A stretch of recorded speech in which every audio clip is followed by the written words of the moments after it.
I'm Drea. I'm Meg. I'm Tina. And I'm Jess. And this is Pardon My Stash.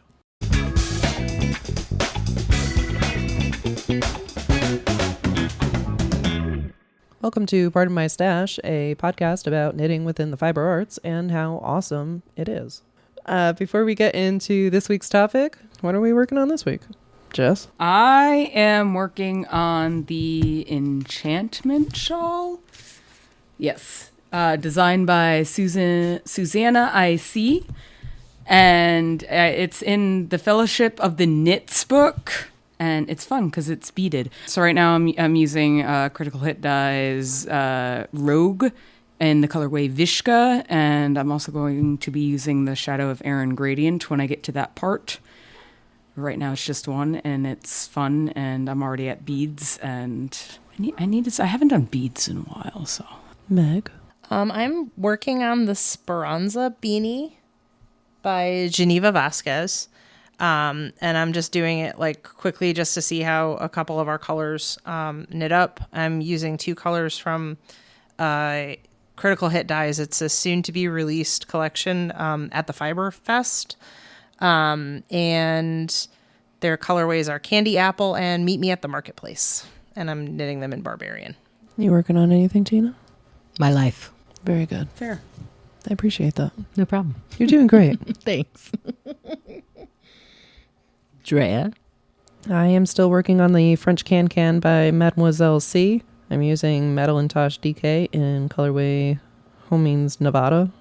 And the border is what I'm working on now, and that is Madelinetosh Vintage in Rye Bourbon.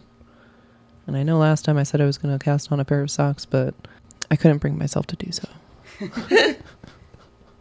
I'm a one project kind of gal. Good for you. Thank you. I am proud of myself for sticking to it. And one day I will be done. But this border is taking a very long time. So after 3 years of podcasting, we are almost to our 100th episode. Yeah, that. Hold on, I gotta hold it a minute now. Deserves applause. And it's really hard to believe that, like, we are already at almost 100 episodes. Like, that is bonkers to me. One more time. Not only that we have been doing this, but y'all have been listening to us and having a real good time doing it. For the audience. Thank you. And, you know, we love talking to you. I love that you love us talking to you. We're all having a really good time up in Pardon My Stash. And we do want to thank you for joining us. In honor of our 100th episode, we are going to be giving away 2 spectacular prizes, courtesy of Jimmy Bean's Wool, to celebrate. Yeah. Who doesn't like free stuff? Woo! I mean, I really do enjoy free stuff. And it's really nice stuff. It is really nice stuff. Do you want me to tell you what it's going to be? Yes. So we're going to have 2 prizes, 5 skeins of Yarn Citizen Harmony fingering yarn in driftwood, and a Delaque Maker's Mesh tote bag. And it is teal. And it is beautiful. Tina's going to be very jealous of whoever gets it. Oh, it's her I already favorite touched color. it. I touched it, and it's very nice. You also touched the yarn, and it has alpaca in it. Yes, and fair it warning. was less fun for you. It was less fun for me, but I will do anything for this podcast. But it Lead is it into the night. No, okay, I'm done. but it is fabulous yarn. Like it's Yes, beautiful. it's very and pretty. It's gorgeous. And so if you are interested in winning either of these 2 fabulous prizes, you can head to our website, pardonmystash.com, and you can fill out an entry form. And whether you followed us from our humble beginnings in 2021, or if you're a brand new fan of the podcast, you are eligible to enter. So we are going to be announcing 2 lucky winners on our 100th episode. Woohoo.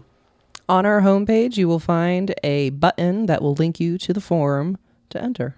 If you are interested in Madelinetosh yarns, make sure to check out jimmybeanswool.com for that and other fabulous yarns and notions. And if you'd like more information as well as pictures regarding our current projects, patterns, and yarns, head on over to our website at pardonmystash.com. So this week we got a submission on one of our Instagram posts from a listener, and they had recently listened to our cast on episode, which was a very good episode. So if you haven't listened to it, go head on over there. I also hosted that one. Did you really? Uh-huh. Oh, wow. Yes, I did. When was that episode? That was a while ago. I was going to say, That I had don't to be remember season, that I think that was episode. season 1, if not 2. It had to be. It was a while ago, but here I am back for more because guess what we're going to talk about this week? What is it, Drea? We're going to talk about bind-offs. Wow. I'm very excited. Wow. We gotta do. I don't know. You start talking like that. I love that you did the wow, like Patrick does. Wow. Oh my God, I can't. I can't. But I'm very excited because I love bind-offs. And I say that I love bind-offs, but really, I like two. I was going to say, who doesn't love being done with the project? I love being the done really with the project. exciting Victory part. lap to the end. It is I mean, the that's victory fair. lap. Although it is the worst victory lap when you think about it, because Oh, bind-offs no. take forever. See, I like the bind-off because Oh. it doesn't matter how big the project is. I never get tired of doing it because it's a repetitive stitch and the project keeps getting smaller and smaller. Sometimes. I had a bind off that had bobbles in it. Oh, Yeah. jeez. Okay, that sounds like a horrific experience. It That comes sounds out really, awful. really pretty. Oh, I bet it looks gorgeous. It's beautiful. It's I not had going to one be a that had bind-off short that I'm rows. going to use. You had one that had short rows? Yeah, it made a nifty ruffle, but it was short rows. Ew. So yeah, Dre, sometimes it's not just do it, decrease Yeah. and you're done. Okay, well, let me rephrase that. I do the same repetitive stitch over and over. Okay. Because do you know what? I don't typically venture away from my go-to bind-off. Fair. Like, I know that everybody is very familiar with the traditional bind-off, and I'm just saying it's a traditional bind-off because I don't know what else to call it. Where Standard, classic. Yeah, where you knit two and you pass one over. Yeah. The good, what is it? I'm not going to say it right. The old reliable. Reliable. The problem Yes. with old reliable, though, is that it is like taut. Yes. There is no stretch. There is no give. It's fine for a shawl, or not a shawl, a scarf. a scarf. It's good for a scarf. But anything you're going to want to stretch, It is not the one. don't do it for sleeves. I found that out the hard way. Oh. Yeah, don't Yeah. do that either. Don't do it for yeah, sleeves. I actually don't mind it for certain shawls because it keeps the shape.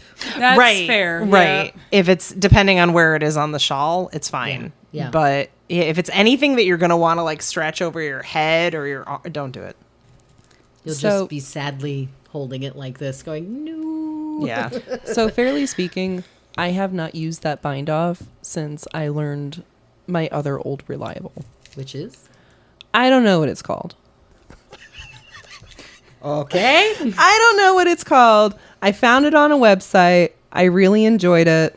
That sounds really specific. Everybody I go to know. that website. Hang on. Look for that bind off. So I found it on Spruce Crafts. Okay. And basically it says it's a stretchy bind off. I would say that it's got like medium stretch. It's Okay. not super stretchy. It's not like a Jenny's, it holds its shape pretty well, but it's also not going to like run away from you.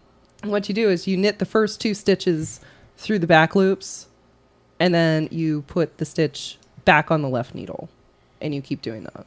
Mm-hmm. And it creates like this like really nice flat, almost like a chain stitch on the end. And I love how clean it looks. And like I said, it's like mid stretch, not super stretchy, but it gives it like a really clean look. Gotcha. And that one's my favorite. I use that one a lot too, but mainly for things like shawls or cowls or things that don't have a lot of stretch. Again, you don't want to necessarily use that one for like a lot of garments, depending on how stretchy you need them. But I like that one too. If you want to get real crazy, you can do the same thing only with a purl two together. I'm Ew. not going to do that. Some people like to purl, man. I'm just saying. I am not one of them. Sometimes it's easier. I am also not one of them, but I have done the purl two together, and it is. What's it the does benefit same thing. of it over the knit two together? I think it depends on which side. Is it just the side, or I think it, does it I think allow it for adjusts stretchiness? which side. Yeah, it's still mild. It's Is got it the same? No, but I mean, stretch. so it's the same stretch as the Yes. knit one, but Yes, it's so it's just your purl. Okay. So I think so it puts function wise, it's the same. Yeah. it's just more about like looks wise. I want to Yeah. say it puts the stitches on the other side because of Okay. the way you're doing it. But yeah, could be interesting. so I'm not going to do it, but it could be interesting. I'm just saying there is that one. Some people are out there like purling like madmen, and I'm Good never on going to yuck somebody else's yum, but that one is definitely not for me. I prefer purling now that I knit Portuguese See, that style. might work. I do prefer purling. That one might be for you. It's less of a movement. Oh, that's when because you're you're in bringing it Portuguese. from the top. Yeah, from the front. So yeah. I don't mind purling. But that being said, I also don't mind knitting. I think both movements are actually fine. Like I felt like when I did it English style, I definitely disliked purl. Like because it was such an extra step. Yes. But I feel with Portuguese, it's just a different kind of flick. Yeah. It's not really much of a difference. But Do you have a preferred bind off, Tina? it definitely depends on what I'm doing. So I don't use the basic standard, whatever we want to call it, the old reliable, very often. But I definitely actually like using it for shawls, especially if I'm making a triangular shawl.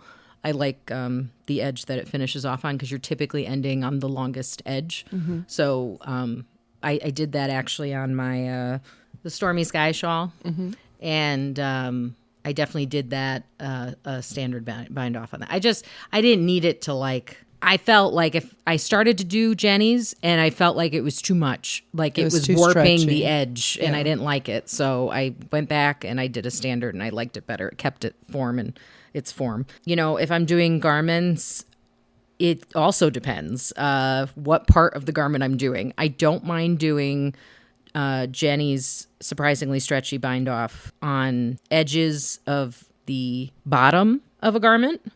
I don't like doing it on a tight collar. I feel like it doesn't give you enough stretch. So Jenny's is stretchy. Mm-hmm. Right. But I would actually put Jenny's to a medium-ish, maybe a little bit more stretch. And I'll tell you why. Because for me, tubular is the stretchiest bind off and cast on by far. Because I find I've made crew neck sweaters before with the tubular, and I'm able to get my fat head through it, a very small hole. Okay, fairly speaking, you do have a pretty. I actually do. I say I'm joking, but like I actually do have a larger than normal head. I typically need to do the adult large when I'm doing a beanie.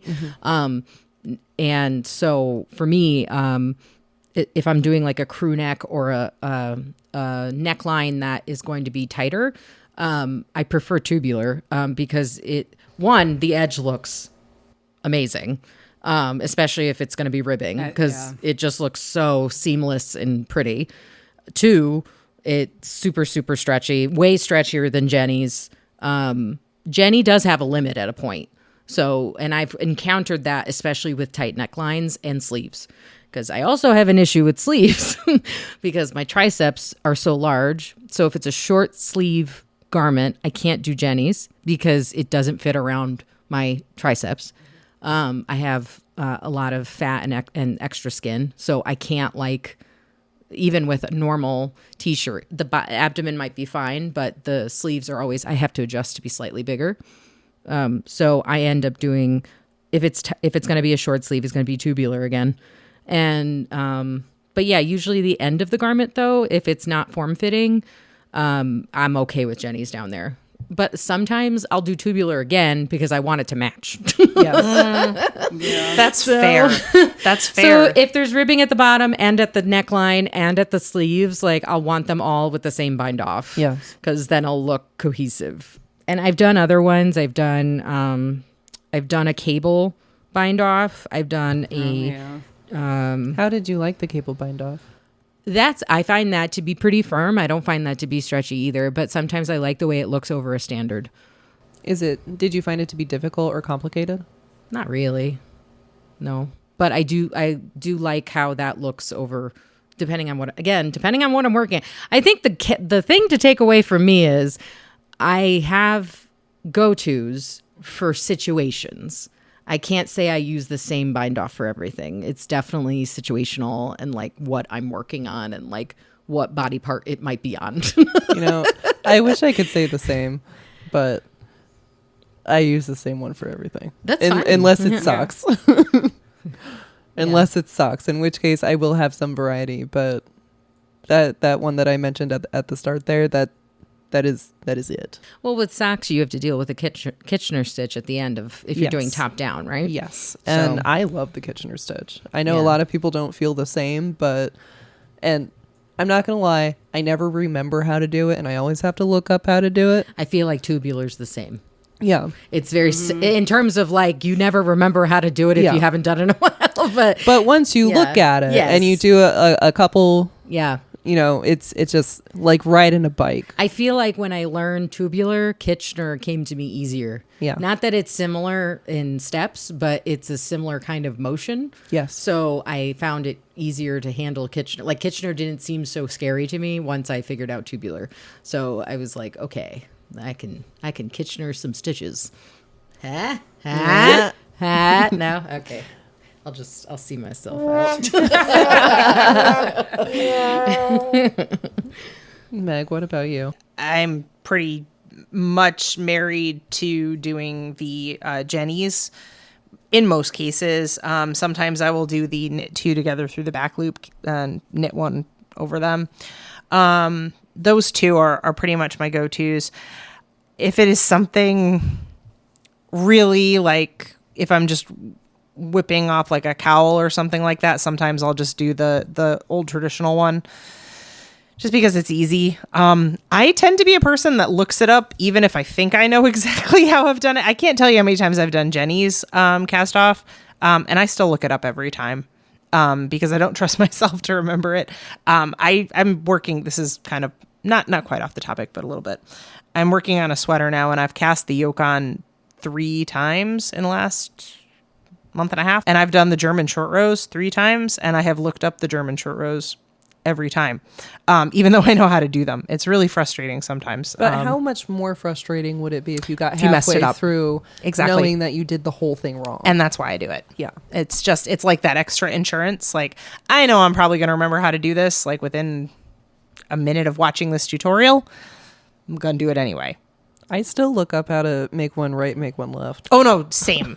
Actually, I don't anymore, and it is only because of a project. I think it's the one I'm working on right now, Ocean Stones, because I have had to make one right and left so many times that I feel like I will remember that forever. Except I know I won't.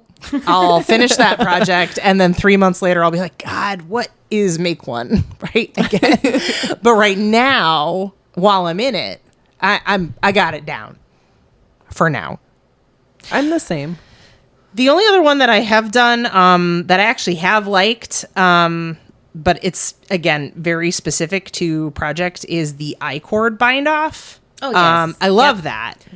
Because I have actually never done an I-cord bind off. It's honestly a lot easier than it may look or sound. Yeah.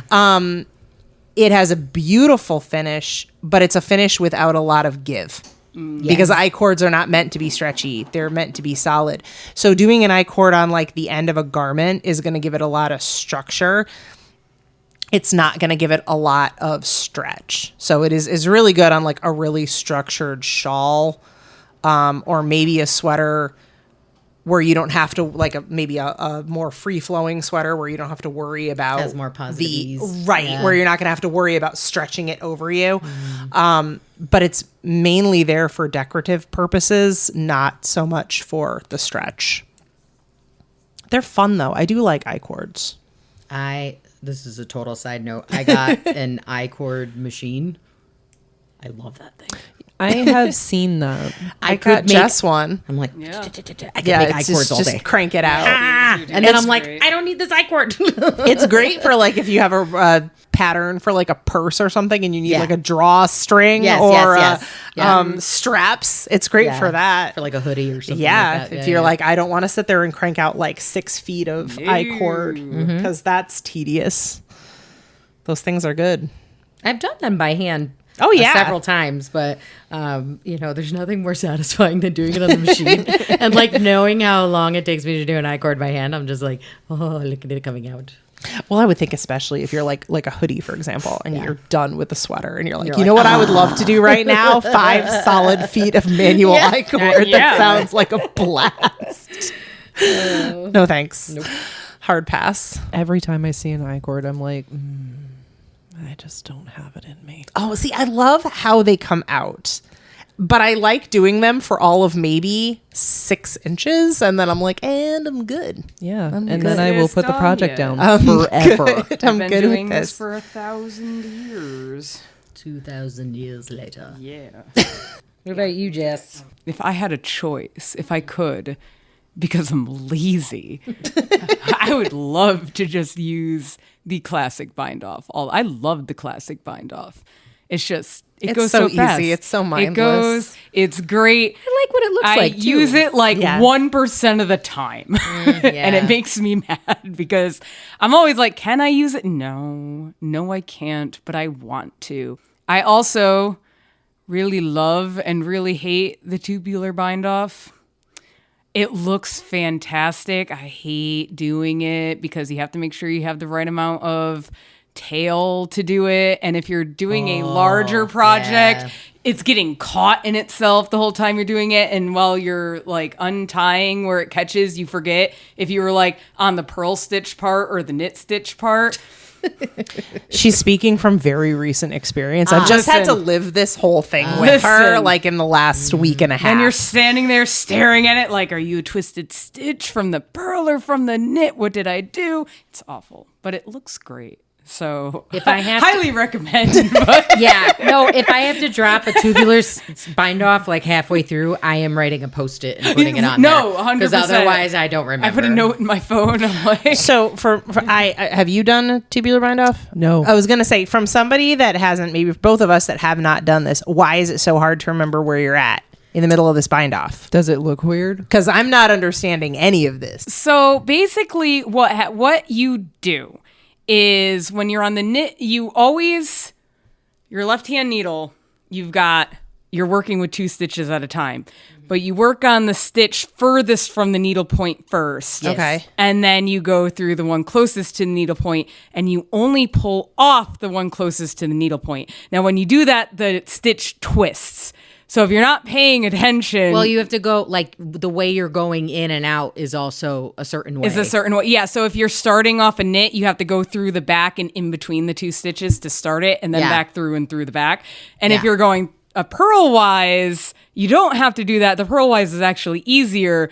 But if you do it wrong, it pulls off the stitch when Yeah. you take it off. Yeah. So I can see why that would be a So real pain sometimes in the you're neck. like doing it, and then all of a sudden you're like, oh, that fell off. and you can tell if you're paying attention and realize where you're at. Like they do look different when they're pulled from if you just did a purl or if you just did a knit. But if you weren't looking at it to start with, you're going to look at that and be like, I don't know if that's a knit or a purl. Like, Okay, so, yeah, that makes sense. because there's That not a sounds good way to, you really can't even really sucky. pull it up and be like, oh yeah, it's because of the way it's binding off. It doesn't really tell you which direction you were initially doing it unless you're looking close. So yeah, so that one, again, it's beautiful, but if you lose track of where you're at, you just kind of hope and pray.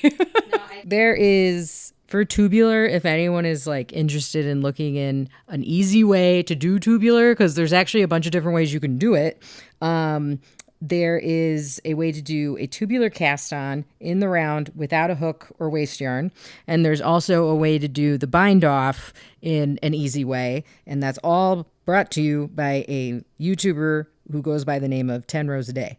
And I really, every time I have to do tubular anything, I'm like, Look her up. because it's really, she uses very contrasted like yarn and background, so you can see like what's going on. And I really like the way that the cast on in particular, I really like not having a provisional cast on and like just Dude, I hate provisional cast on so much. I will actively go out of my way to not do provisional cast on. Yeah. I actively go out of my way. Yeah, and I know we're not talking about cast-ons, but still. And I will say this: I have not done it any other way besides the way she taught me. Only because when I was looking for it, I saw everybody going like with this, and you need all these tools, and then I saw hers, and it's like without all the tools, and I was like, ooh, that's what I want. Yes, that one. As far as the other ones I've used, I have used the elastic bind off, which is a little less stretchy than Jenny's. It basically doesn't use the yarn over, but otherwise that's actually a pretty decent, easy one that gives you a decent amount of stretch. Not super crazy. And then I have I know I didn't mind using a cabled bind off, but off the top of my head, I can't remember which project I used it on. I just remember when I did it, I had to look it up once, and I'm like, oh, okay, this isn't that bad. I'd have to look it up again because I do not remember, but I remember when I was doing it, I was like, okay, it actually finished pretty fast. So I did like the cabled one. I had to use the 3-needle one once, and I hate it. I actually don't mind a 3-needle bind off. I have done a 3-needle bind off once. It was not my favorite. I've made a lot of bags. Fair. And when you make bags, knitted bags tend to have one of these somewhere. Yeah. And I don't know. I get excited. I'm like, ooh. And then I know exactly which side is which. Maybe when it's you very, know very blatant. where you're going at, you're like, you know, yes, you got the one you're working with, you got the two that I'm like, I'm ready to go. Let's go. I don't mind the way it looks. Like the way it looks. Oh no, is it looks fine. good. It does look good. I'll give it that. Yeah. It looks good. I just don't like doing it. I don't like the underside where it has like a cliff. Yeah. Like when you're done with it. Oh, yeah. It has that kind of backside to it. Yes. And then if you're not doing it the right way, that you could have put the backside on the wrong side, and then you're like, crap, I got to bind it off the other way. And then I've done that before. But no, I don't know. I get really satisfied with the, I don't know. I'm like, yeah, we're going to like knit these two together with 2 needles. Sorry, I get excited. Hey, you know, yeah. Listen, if you're listening to this and you're not excited about bind-offs, you were in the wrong category. You know, it's a great bind off, hat bind offs, where you just like thread it through and pull it. That's a good one. or you decrease down to like 8 stitches and then you just yank it. Yeah. That is my least favorite. Is it really? It is. But you like Kitchener. I love Kitchener. See, that's and funny. I'm not going to lie. Most of my hats have a Kitchener stitch at the top. You know what? I totally get why. From someone who has designed many a hat, pull and call it doesn't, if you're, especially with super bulky, it just doesn't look finished. You just have this hole sometimes. I don't like sometimes the you hole. can't pull it all the way closed and it like leaves like a slight hole, and I'm like, So that I hate. yeah. And I will actually deliberately get down to as few stitches as possible before I do the pull through, just to try to get rid of that. Which, if it's not like certain patterns, if they're written like just the wrong way, can create this really awkward like nipple looking thing on the top of your hat. Right. So I find in those situations, a Kitchener is a really good way to kind of clean it up and just get it done. Yep. Most of my hats have a Kitchener. I believe that. Especially since you like Kitchener. I believe that. I do like Kitchener. Yeah. My absolute favorite bind off is crochet. You would. 1 stitch, cut it, pull it through, you're done. Then you just got to weave in the end. I cannot speak for Tunisian crochet because sometimes there's a lot of stitches on that, but for just your single loop crochet, yeah. Shout out to the You're crocheters done binding that off had to as wait soon 35 as you're done minutes. with the project. There isn't an extra day of binding off associated with the crochet. It's like, I'm That's at the end of my fair. project. I'm done. That must be really nice. That's nice sometimes. to just pull it through. So these are some of the bind offs that we like to use. We are just humble yarn enthusiasts, and I would not consider us experts in any sense of the term other than, we have been doing this for a long time, but I would not apply that term to us. So if these are some bind offs that you would like to check out, we will add a list to our blog for the ones that we have talked about today, so you can try out our favorites on your projects. And if you guys have a bind off that you prefer to use, make sure you find us on Instagram and comment on our episode post, because we want to know. And that is it for this week. For additional content and opportunities to connect with the cast, check out our website at pardonmystash.com. Be sure to tune in next time for more laughs, love, and llamas at Pardon My Stash.